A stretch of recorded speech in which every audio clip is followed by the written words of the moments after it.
Hi எல்லாருக்கும் வணக்கம். வேர்ல்டில் நடக்கிற பல இன்ட்ரெஸ்டிங்கான விஷயங்களை உங்களோட ஷேர் பண்ணிக்கிறேன். அந்த சேனலை நான் ஸ்டார்ட் பண்ணியிருக்கேன். ப்ளீஸ் எல்லோரும் சப்போர்ட் பண்ணுங்கள். வாங்க வீடியோக்குள்ளே போகலாம்.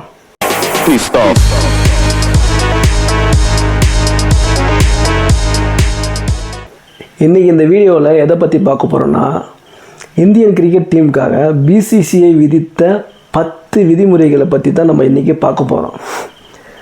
அது இந்தியன் டீமோட நேரமாக என்னன்னு தெரியல, ராகுல் டிராவிட் போன நேரமாக என்னன்னு தெரியல, இல்லை கௌதம் கம்பீர் வந்து கோச்சராக வந்த நேரமாக என்னன்னு தெரியல. நியூசிலாந்துக்கு எதிரான டெஸ்ட் மேட்ச்லேயும் சரியாக விளையாடல, ஆஸ்திரேலியாவுக்கு எதிரான டெஸ்ட் மேட்ச்லேயும் இந்திய டீம் சரியாக விளையாடல. அதனால தான் பிசிசி வந்து அதிரடியாக இந்த 10 ரூல்ஸை வந்து பிளேயர்ஸ் மேலே, அதாவது இந்தியன் டீம் மேலே போட்டிருக்காங்க. இந்த 10 ரூல்ஸையும் வந்து ஃபாலோ பண்ணாத எந்த பிளேயர்ஸ்க்கும் இந்தியன் டீமில் வந்து இடம் கிடையாதுன்னு சொல்லிட்டு அதிரடியாக சொல்லியிருக்காங்க. இதில் போட்ட ஃபஸ்ட்டு ரூலே என்னன்னா, இந்தியன் பிளேயர்ஸ் வந்து கண்டிப்பாக உள்ளூர் போட்டிகளில் வந்து விளையாடியே ஆகணும்னு சொல்லிட்டு பிசிசிஐ வந்து அதிரடியாக சொல்லியிருக்காங்க. ஏன்னா இப்படி விளையாடும்போது இந்த ஜூனியர் பிளேயர்ஸ்க்கு வந்து சீனியர் பிளேயர்ஸ் கூட கலந்து விளையாடும்போது ஒரு புது விதமான அனுபவம் கிடைக்கும். இது மூலமாக பிசிசிஐக்கும் ஒரு புதிய பிளேயர்ஸ் வந்து சூஸ் பண்ணுறதுக்கு அவங்களும் ஈஸியாக இருக்குன்னு சொல்லிட்டு இந்த அதிரடியாக இந்த ரூல்ஸை போட்டிருக்காங்க.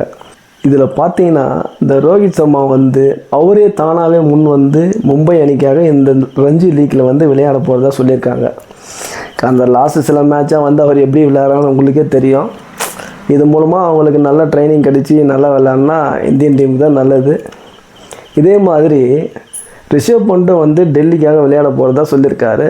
செகண்ட் ரூல் என்னென்னா, இந்தியன் பிளேயர்ஸ் வந்து வெளிநாடு சுற்றுப்பயணம் மேற்கொள்ளும் போது அவங்க கொண்டு போகிற லக்கேஜோட வெயிட் லிமிட் வந்து பிசிசிஐ வந்து ஒரு அளவு சொல்லியிருக்காங்க. அது என்னன்னு பார்த்தீங்கன்னா, 30 நாளைக்கு மேலே நடக்கக்கூடிய தொடர்களில் இந்திய வீரர்கள் வந்து பங்கேற்கும் போது அவங்களுடைய வெயிட் லிமிட், அதாவது லக்கேஜோட லிமிட் எவ்வளோன்னு பார்த்தீங்கன்னா 150 கிலோவுக்கு உள்ளே இருக்கணும்.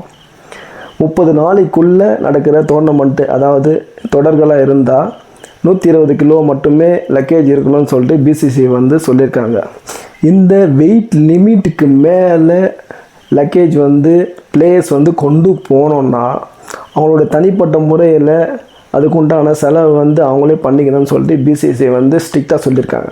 இதில் தேர்ட் ரூல் என்னன்னு பார்த்தீங்கன்னா, இந்தியன் பிளேயர்ஸ் வந்து வெளிநாட்டில் நடக்கக்கூடிய போட்டிகளில் கலந்துக்கிறதுக்காக டூர் போகும்போது, இல்லை அந்த போட்டி நடக்கும்போதோ தனிப்பட்ட முறையில் இவங்க மேனேஜர்ஸையோ இல்லை குக்கிங் ஸ்பெஷலிஸ்ட்டையோ இல்லை பாடி கார்ட்ஸையோ தனிப்பட்ட முறையில் இவங்க வச்சுக்கக்கூடாதுன்னு சொல்லிட்டு பிசிசிஐ வந்து அதிரடியாக சொல்லியிருக்காங்க.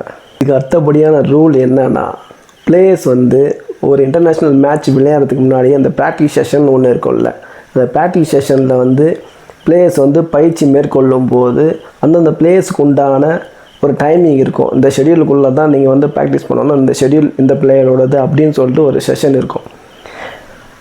இப்போது அந்த மாதிரி வந்து இல்லாமல் ஒரு ப்ராக்டிஸ் செஷன்னா அந்த நாள் ஃபுல்லாகவே எல்லா பிளேயர்ஸும் வந்து அந்த செஷனில் தான் இருக்கணும் அப்படின்னு சொல்லிட்டு பிசிசி வந்து அதிரடியாக சொல்லியிருக்காங்க.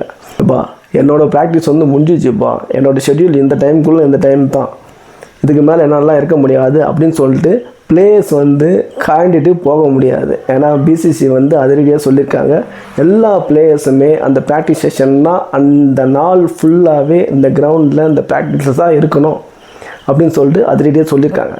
அடுத்த ரூல் என்னன்னா, ஆட் ஃபிலிம்ஸ். உங்களுக்கே தெரியும் இந்தியன் பிளேயர்ஸ் வந்து எவ்வளோ ஆட் ஃபிலிம்ஸில் நடிக்கிறாங்க, அது மூலமாக எவ்வளோ வருமானங்கள் அவங்களுக்கு வருதுன்னு சொல்லிட்டு எல்லாருக்குமே தெரியும். ஆனால் இனிமேல் அந்த மாதிரி நடக்கக்கூடாதுன்னு சொல்லிட்டு பிசிசி வந்து அதிரடியாக சொல்லியிருக்காங்க. அது என்னன்னா, ஒரு போட்டி, அதாவது ஒரு தொடர் நடக்கும்போது அதுக்கு சம்மந்தமான ஆட் ஃபிலிம்ஸில் மட்டும் நடிக்கிறதுக்கு வந்து இந்தியன் பிளேயர்ஸுக்கு வந்து அலௌடு இருக்குது. அதை டிஸ்ட்ராக்ட் பண்ணுற மாதிரியோ அல்லது அந்த போட்டியை வந்து டிஸ்டர்ப் பண்ணுற மாதிரியோ தனிப்பட்ட முறையில் ஏதாவது ஆட் ஃபிலிம்ஸ் வந்து அவங்க நடிக்க முற்பட்டாங்கன்னா அதுக்கு வந்து பிசிசி வந்து அனுமதி கிடையாதுன்னு சொல்லியிருக்காங்க. அதுக்கடுத்தபடியாக என்னென்னா, இந்த பிசிசி சம்பந்தமான நிகழ்ச்சிகள், ஃபங்க்ஷன்ஸ் அப்படின்னு ஏதாவது வந்து நடக்கும்போது இந்த இந்தியன் பிளேயர்ஸ் வந்து எந்த வித சாக்கு போக்கு சொல்லாமல் கண்டிப்பாக கலந்துகிட்டே ஆகணும்னு சொல்லிட்டு அதிரடியாக சொல்லியிருக்காங்க. அதே மாதிரி இந்த ஆட் ஃபிலிம்ஸு பிசிசி அலர்ட் பண்ணுற சில விதமான ஆட் ஃபிலிம்ஸில் வந்து இந்தியன் பிளேயர்ஸ் வந்து கண்டிப்பாக வந்து நச்சு குத்தே ஆகணும்னு சொல்லிட்டு சொல்லியிருக்காங்க. நெக்ஸ்ட்டு என்ன ரூல்னு பார்த்தீங்கன்னா, இந்த தொடர், அதாவது கண்டினியூஸாக நடக்கக்கூடிய சில போட்டிகள், அதாவது இப்போ ஆஸ்திரேலியா வந்து போகிறாங்கன்னா அங்கே வந்து ஃபஸ்ட்டு டெஸ்ட் மேட்ச்சு, அப்புறம் வந்து ஒன் டே, அப்புறம் வந்து T20 அப்படின்னு சொல்லிட்டு கிட்டத்தட்ட ஒரு 45 நாளைக்கு மேலே ஒரு தொடர் அங்கே நடக்குதுன்னா, அப்படி இருக்கும்போது அவங்களுடைய ரிலேஷன்ஸ் வந்து கூடவே வந்து வச்சிக்க முடியாது. ஏன்னா அது வந்து அந்த தொடரை வந்து பாதிக்குன்றதுக்காக நடக்கிற அந்த தொடர் வந்து பாதிப்படையாமல் அந்த குறிப்பிட்ட நாள், அதாவது 1 வீக் அல்லது 2 வீக்ஸ் அந்த மாதிரி வந்து பிசிசி அலோவ் பண்ணுற குறிப்பிட்ட நாட்களுக்கு மட்டும் அதனுடைய சொந்தக்காரங்க கூட வந்து அவங்க வந்து தங்கிக்கலாம்.